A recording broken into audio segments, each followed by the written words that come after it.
People just don't know how to set up carbs, and it's really not that hard. Like literally, it's not that hard. Like it should hold the throttle open a little bit right here, but it's not. So I guess we can try and start it, and I'll guarantee it's not gonna start, right? And then I'll adjust the choke, and then I bet you'll fire right up. All right. You wanna try it? See.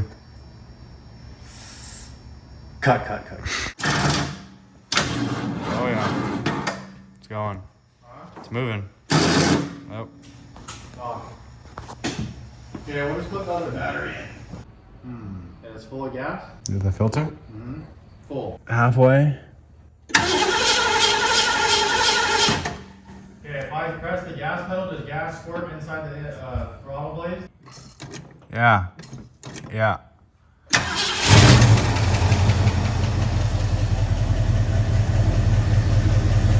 Sounds smooth.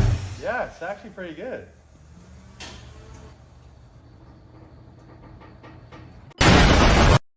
That's gonna be our.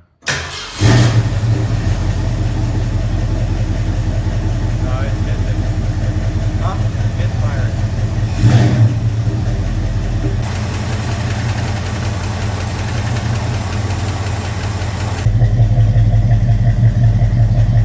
I don't know. I mean, I think it's misfiring. It doesn't sound that great.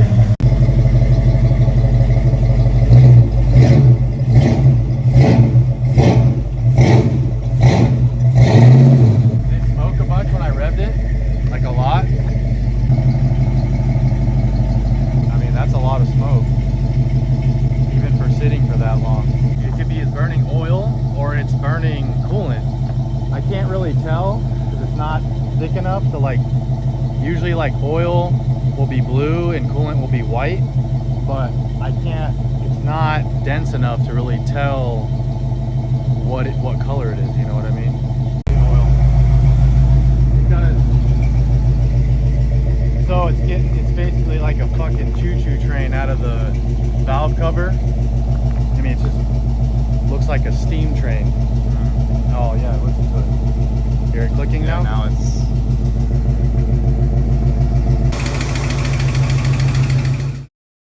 All right, so as you guys just saw, kind of did a little bit of diagnostic and overall health of this motor and setup. Obviously, it's not very good. So we brought that up to the client and presented a couple different options on how we can move forward. And we ended up on he said we're just going to replace it with a 347, kind of our more basic package, just nothing crazy, just standard 347, small cam, stuff like that, no EFI, no nothing like that. So just put a new motor in it. We're still gonna do the stereo in it, which he originally wanted us to do. All right, let's get this engine out and get the rebuilt one in.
Got our 347. This was more of a budget 347. Reused the intake, AFR 165s. We reused the water pump. We did a new fuel pump, obviously. Upgraded all the rockers. It's got a trick flow stage 1 cam, so super mild. Nothing really crazy. It's just a little budget 347, if you will. That's all we're really doing. That We're gonna reuse the carburetor, assuming that it runs fine. Clean up this electrical stuff in here. That's really it. It's a pretty simple deal. Put a new oil pan on it. Really basic, honestly. This shouldn't be a, it shouldn't be a big deal. It probably will be for some stupid reason, like it always is, but we've got to get it plumbed up, connected, all that stuff. Ty's gonna do that. Transmission's got to go back in. I have headers coming. We'll put the new header. You'll put the new headers on after it's in. Make sure I get gaskets. The headers will be easy. Oh yeah, breeze. All right, so today my plan is to get the motor set into the Cougar. I painted a few of the old parts, like the alternator bracket, the power steering bracket, and also just the whole power steering itself. So I got those painted up. They're gonna dry. I'll put those on after the motor's in. I'll put all that stuff on. And we're using also the old alternator and power steering, as you saw, was painted. So yeah, I'm gonna back the Cougar up and get the motor connected to the lift and hopefully get the motor in nice and smooth.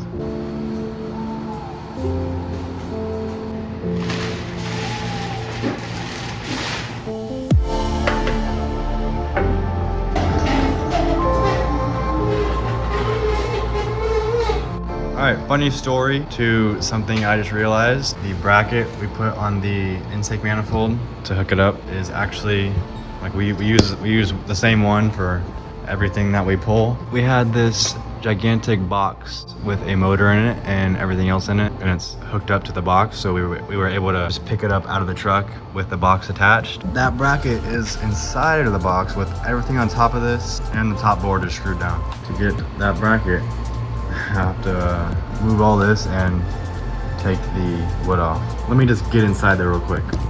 All right, it is in there.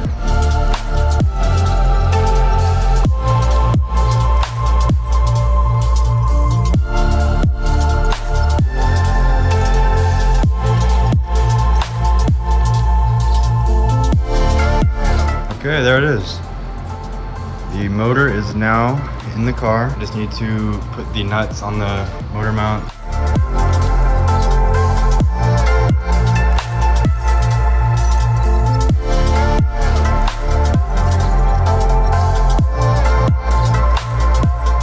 The headers just came in, so we're gonna unbox these and then get them installed with the gaskets and everything.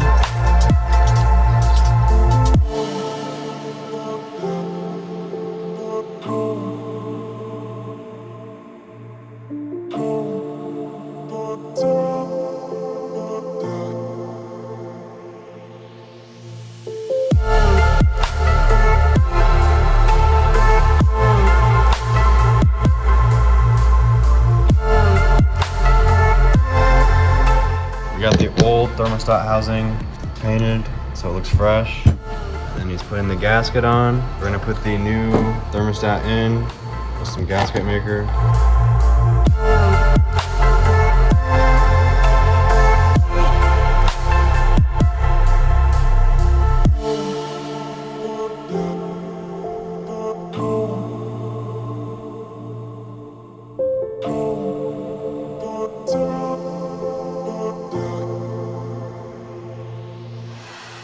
What's going on? Just hooking the power up, and then we're going to, I don't know, crank it over a couple times, build a little oil pressure. A little brake clean. Just kidding. Yeah, a little brake clean. Just kidding. Well, yeah, it's not gonna fire right up because it's a mechanical fuel pump, so it's gonna crank. It's got to get fuel all the way up to the carburetor, and then we'll see. How many? What's your guess on how many strokes until it starts? I'm gonna say it's gonna take 5 or 6 times turning it over. 5 or 6 strokes? Yeah. I guess 4. Do you think it's gonna start in 4? It's gonna start or show life? Start. Start. It's gonna start up and idle after 4. That'd be nice. 4 or 30. Yeah, whatever. One of the two. I guess let's see if we have life on the inside and. Okay, we think we're good. Yeah, we hope. I mean, I don't see why it wouldn't be. We kind of covered all our bases. The only question mark's gonna be the timing. I probably have to mess with it a little bit. It's got gas, but not very much. It ain't got no gas in it? Ain't got no gas in it. It should be enough to start it. If not, we got brake clean, so.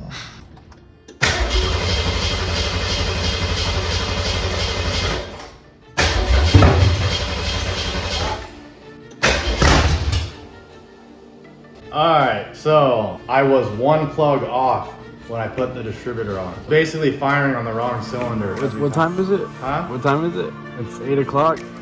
It's gonna be loud, boys.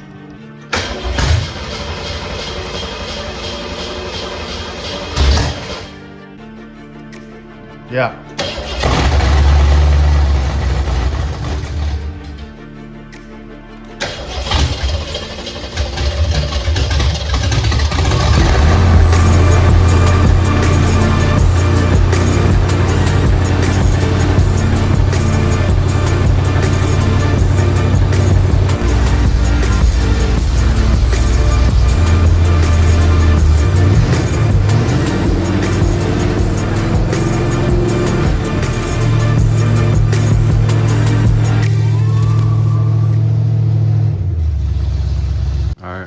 I made a little fuck up in the beginning by having my timing off by 1, but it happens. No one's perfect. The important thing is we figured out what was wrong and fix it, and now we'll be able to run it on Monday and be able to send him a video of it running. So that's cool. Like we promised, we said we were gonna have it running by Friday, and it's running by Friday.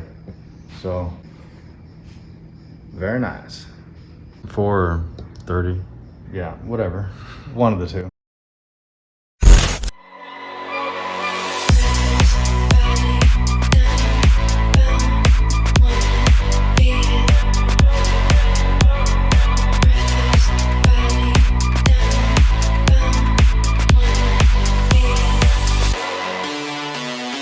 As you saw, we got the old exhaust hooked up to the new header. Yeah, I don't think it's gonna sound like it did before, but I mean, whatever. We're gonna rake it in essentially right here, just kind of revving it up, giving it some RPM, and then we'll let it cool down, make sure there's no leaks, and then we'll go drive it. I think we got the oil leak situated, so that shouldn't be an issue now.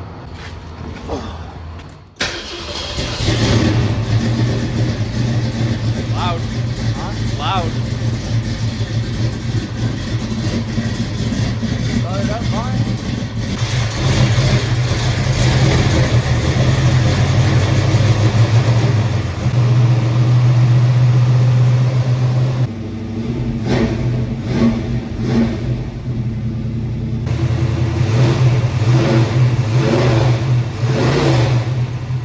We got this thing buttoned up. We're gonna go take it for a first test drive. Still have a little bit of an oil leak, so deal with that, but I don't know, we'll see what it does.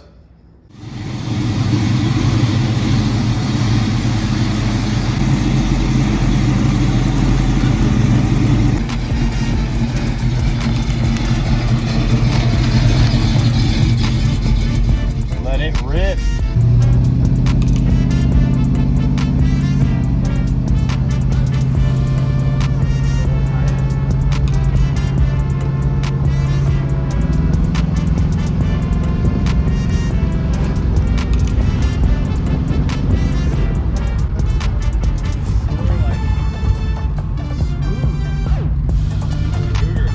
The Cougar. Like a fine wine. Look at the temperature. So when it came in, you remember how, well, you didn't see it, but it would basically, as soon as you start to drive it, it would just start to bang.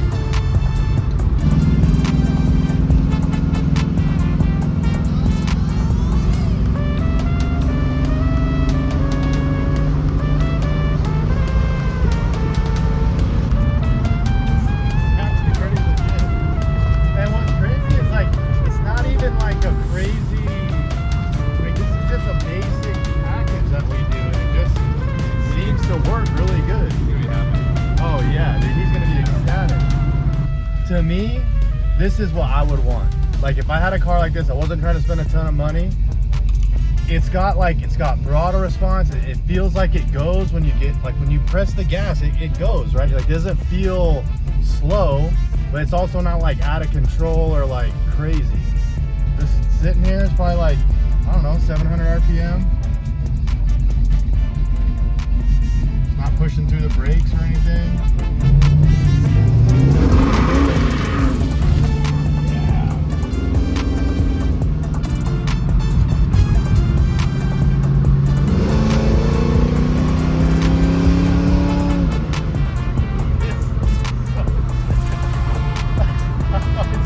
Simple, but it works so good.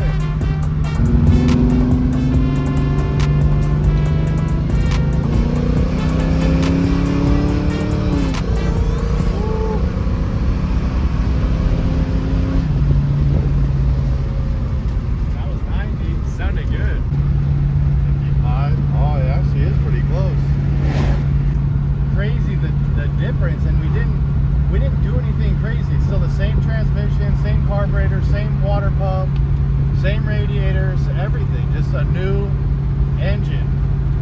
You made a huge difference on this, which it should, right? I mean, but yeah, I'm happy.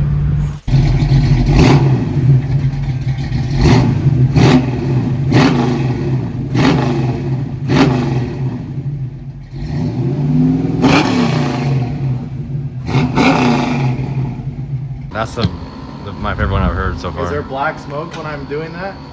I don't think so. It's not crazy, it's just when you do this shit all the time and you run into like nonsense, it's like, yeah, it just worked. Like usually that doesn't happen, you know what I mean? There's always like all this nonsense that comes with it. Did you just find out?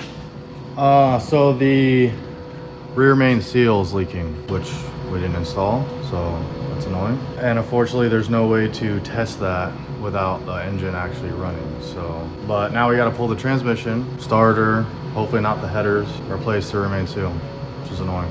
Yeah, you can see it's leaking a lot. We verified that it's the seal, it's not the pan, because it's coming from above where the pan like little U gasket is. It's like coming from above, then dripping down onto the pan, then down the side. All right, so let's see if my my Dr. House intuition is correct. Oh baby, soaking wet. Love it, drenched. So you feel up here, right? This is under the lip, and then right here it's proud. So it's not seated. So as soon as we ran it, because it's cockeyed, not sealed, it just fucking, oh nice, there's some silicone in there too. Yeah.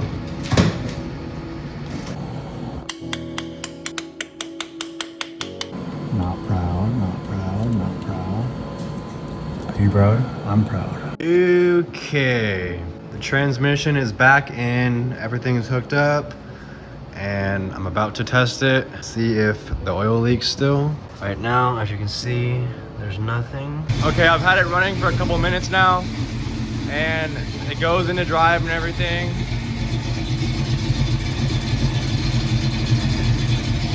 And as you can see, there's been no oil drippage, and usually by now there would have been a couple drops. This is going to conclude the 1968 Cougar restoration, new engine, whatever you want to call it. Yeah, just a light restoration. Had a shitty motor. We put a new motor in it, cleaned up some electrical, new motor, test drove it. Oh, and a radio. And everything's clean inside. Speakers work. Looks a lot nicer inside, clean. And as you can see, we're gonna get it cleaned up before we show you a little edit at the end. See, the paint is super dull.